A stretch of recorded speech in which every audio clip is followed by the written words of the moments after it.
Am I the jerk for not changing my summer plans for a new partner? We are both 30 years old. We started dating about 8 weeks ago and are now in a boyfriend and girlfriend relationship. I have had a 3-week road trip in Europe planned for summer for a while, since last year, without making any concrete bookings yet. She wants to join but only has time for 8 days due to work commitments. I would love to travel with her but do not really see how it is possible. It would mean rushing from place to place and then her flying back home alone, which I think is kind of sad. Overall, it does not sound like a fun, relaxed or romantic trip together, but rather something that would be a little bit forced. She says she does not want to spend 3 weeks without me in summer and got a bit mopey when I told her that I did not see a lot of scope for her to come.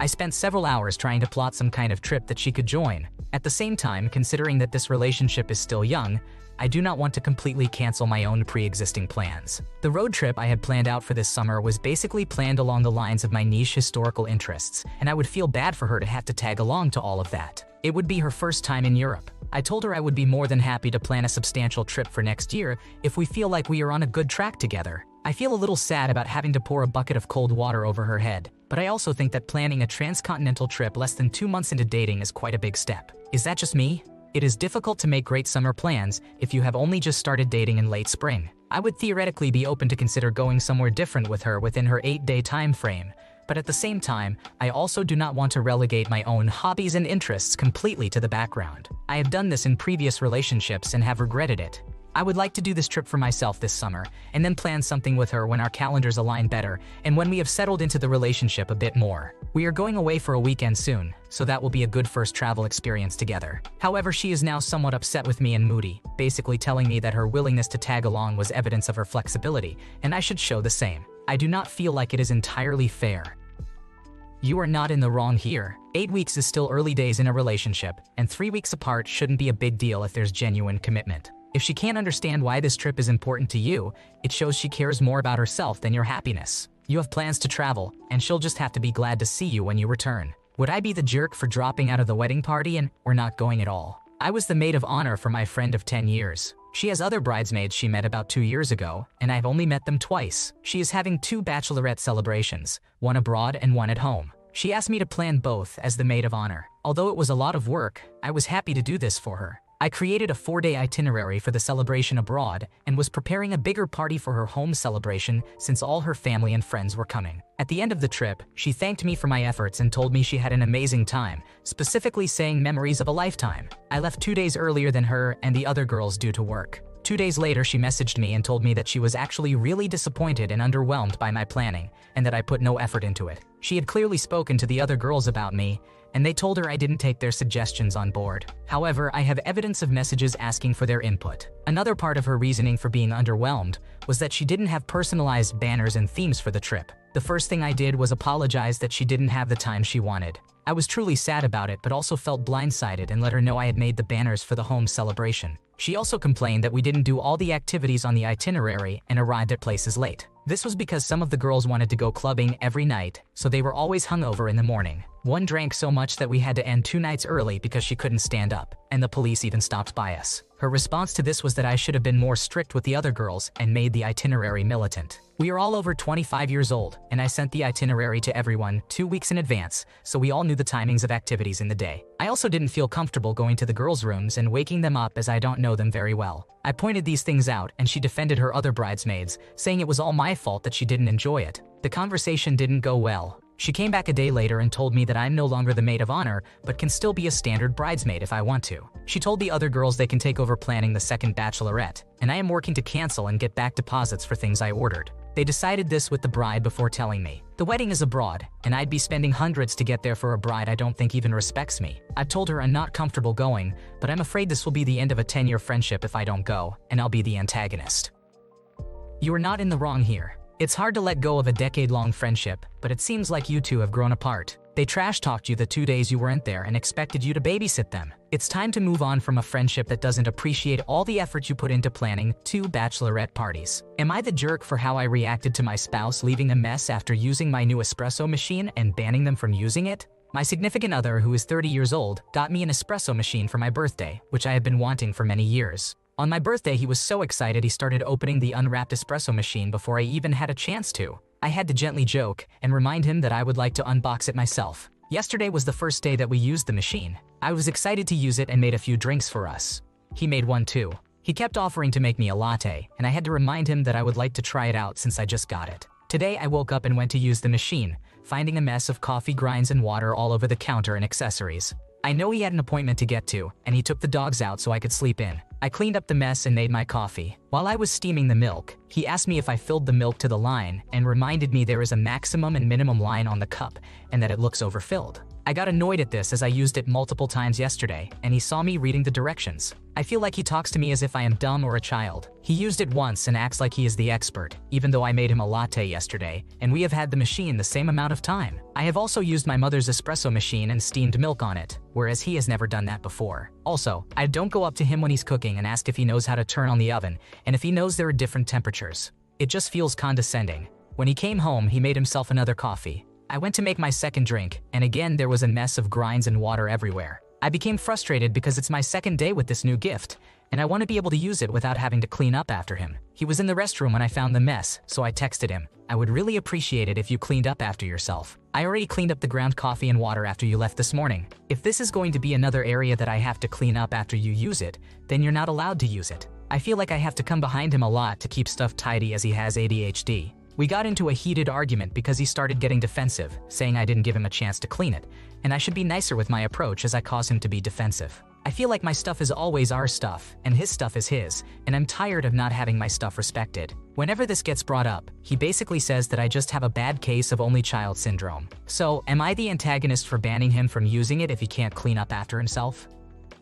You did nothing wrong here. He didn't clean up right after using the machine, so he had his chance. It's unfair to force someone else to live in or clean up the mess he leaves behind.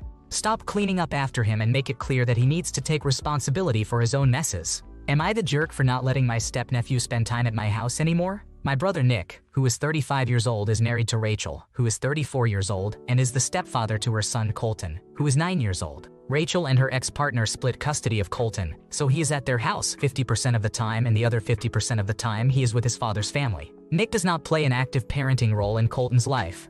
He is essentially the backup, the fun uncle figure. Parenting is managed solely by Rachel and her ex, and Nick is not allowed to discipline Colton or handle parenting matters. Therefore, I have been dealing with Rachel alone on this issue. I have 2 boys. My oldest is 8 years old, and my youngest is 4 years old. Because my oldest son and Colton are close in age, Rachel wanted them to spend as much time together as possible. She asked if we could take Colton after school in an informal agreement. We had agreed that Colton could come to my house until 5:00 p.m., but in practice, he would be here until 7:00 p.m. or later. Rachel never picked Colton up before then, even if I called. Colton was taught that if you were in a family member's home, you can take what you like and do not have to ask. While he was in my house, he would eat and drink so much of our stuff. In one day, he drank an entire 6-pack of Sprite that he got from outside, a big share bag of Doritos, 3 chocolate bars, a bag of gummy candies, and cookies I had left out of the way for later. I spoke to him and said he should ask before taking things in the future. He told me he did not need to ask because his mom said he should eat when he wants to. I talked to Rachel about this, and she scolded me for bringing this up to Colton. She said if it is in my house, he should be able to eat or drink as much of it as he likes. There was also the added fact that he was here during dinner time, and I could not just let him sit there day after day and watch us eat. So I started making enough for him too. However, he would take the things he liked off my son's plates and leave what he did not like. Usually veggies and meats unless they were nuggets. Again, this caused conflict with Rachel because I told Colton not to do it and tried to make him apologize. Colton told Rachel about it, and she was angry at me for trying to discipline her son. I tried for a few weeks, but it was not working, so I ended the arrangement. Now, I say no, and I've told her he cannot spend time at my house anymore. Rachel told me if he was my real nephew, I would not dismiss Colton so quickly. She also said I am taking my issues with her out on him, and he is sad cannot spend time with his best cousin anymore. Am I the asshole? Nothing you have done here makes me think you are the jerk. It sounds like you gave him and his mom a chance, but she was ungrateful and never disciplined him at all. She's ridiculously entitled and refuses to parent her obnoxious child. You did the right thing by setting boundaries, and she's trying to guilt you into backing down. If she won't abide by the hours and keeps leaving him there on purpose to get free dinner, it's totally fair to charge her for the extra time and food. Am I the jerk for not allowing my mother-in-laws to see my daughter, my husband, his family, and I do not get along at all? After my daughter was born, I told my husband I refused to let his mother and her wife see my daughter due to how they treated me. A few hours after my daughter was born, my mother-in-law got upset because I didn't allow her to be in the same room as me while I was trying to learn how to breastfeed. She asked me if I wanted her there or if I wanted her to leave. I asked her if she could kindly leave because I felt exposed. Days later, I heard from my other mother-in-law that I was rude and unpleasant towards her wife because I wanted privacy. My husband defended me and told them it's my body and they have no right to be upset. His family is a real piece of work.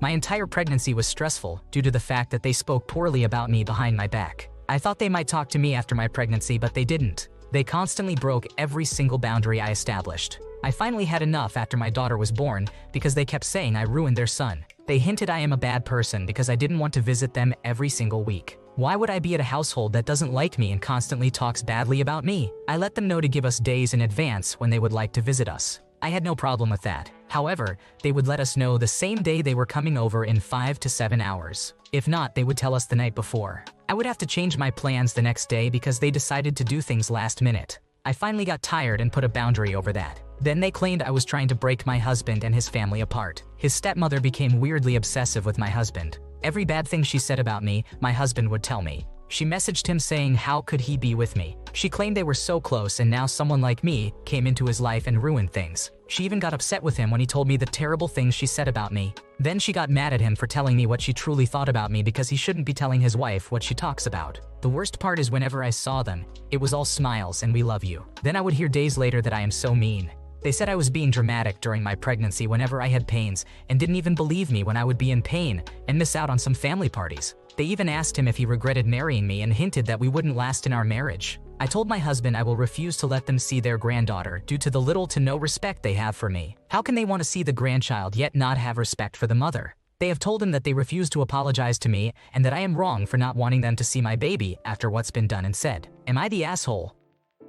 Absolutely, you did nothing wrong here. You are right to set boundaries with your husband's family and refuse to let them see your daughter until they learn to respect you. The way they've treated you is appalling, and it's clear they lack empathy and basic human decency. You deserve so much better, and by setting boundaries, you're prioritizing your well-being and that of your child. Am I the jerk for reminding my friend that they married for intelligence and look where it got them? I, 35-year-old female, met my husband Vince, 36-year-old male, after he saved me from drowning at a pool party when I was 18 years old. I took him out for lunch the following week to thank him for saving me, and we soon fell in love and began dating. At the time, Vince worked a blue-collar job while I was studying in university. We ended up getting married, and Vince supported me throughout my entire education until I got my PhD. Vince always told me that he wanted to study in university, but had learning disabilities that made it difficult for him to study in a classroom. At times, he was embarrassed by the fact that he had to work twice as hard compared to people around him, but I always found that to be admirable about him. When I finished my studies and got a well-paying job, I convinced Vince to give his dream of studying another try. Last year, he was finally accepted into a nursing program at our local university. He is working hard to achieve his dream, and I am incredibly proud of him. Last week, my friend Alba, 36-year-old female, came to visit with her son so our children could play together. Alba was my roommate during my first year in university. She began dating her husband Leo around the same time I started dating Vince. Leo was an obnoxious law student who later on became an even more obnoxious attorney. He was a know-it-all who prided himself on his intelligence, which for some reason attracted Alba. At the time, Alba would sometimes tease me that I could do better than Vince and would offer to set me up with one of Leo's law school friends. But I would always refuse, and she eventually dropped the subject. Alba and Leo are currently going through a nasty divorce that stems from him cheating on her. Quite frankly, he is dragging her through the mud and is using connections to try and leave her as penniless as possible. As we were chatting and catching up, Alba began to express concern over the fact that my eldest son, 7-year-old male, was recently diagnosed with dyslexia. Alba began telling me how she is worried that my son will be academically challenged like his father and what that could entail for his future. Before I could respond, she told me how I should have married someone smart while I had the chance so I would have children like hers. Alba's son is an incredibly bright boy and a straight-A student. I told Alba her advice was unnecessary and reminded her where marrying for intelligence got her. I then proceeded to tell her that I would rather have my son grow up to be an honest, hard-working person like his father than an academically gifted jerk who was not smart enough to know sleeping with his secretary could have consequences on his marriage like her husband. Alba was deeply hurt by what I said and stormed out with her son. Some mutual friends are now chiming in and are telling me that I was too harsh on Alba for using her failing marriage to prove my point and should apologize. You did nothing wrong here. Intelligence is not measured by the presence of dyslexia or lack of formal education. Many incredibly intelligent people can have learning disorders or be kinetic learners. Insulting someone's intelligence based on these factors is just unacceptable. You don't need friends who belittle your family like that. Thanks for watching. When you subscribe, make sure to hit the bell to turn on notifications so you never miss a video. To finish listening to all the stories, check out the playlist in the description.